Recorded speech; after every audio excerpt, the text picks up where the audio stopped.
Top 5 αγαπημένα μου skins στο Stumble, guys. Το 5ο είναι ο Mr. Beast Magic, και μου αρέσει πάρα πολύ επειδή έχει αυτό το ραβδί που φωσφορίζει κιόλας. Το 4ο είναι ο Cancer, επειδή μου αρέσουν εδώ σαν καβού και αυτά τα αγκάθια που έχει πίσω και είναι και αστρονόμος. Το 3ο είναι και η Φωνή που βγήκε πρόσφατα και μου αρέσει πάρα και τι μου αρέσει σε αυτόν.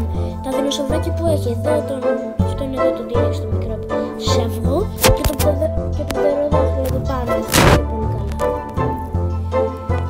Το δεύτερο αγαπημένο μου skin είναι ο The Beast και μου αρέσει πάρα πολύ επειδή είναι διαμαντένιος και είναι ο Beast, είναι το τέρας του Mr. Beast και καταλάβετε.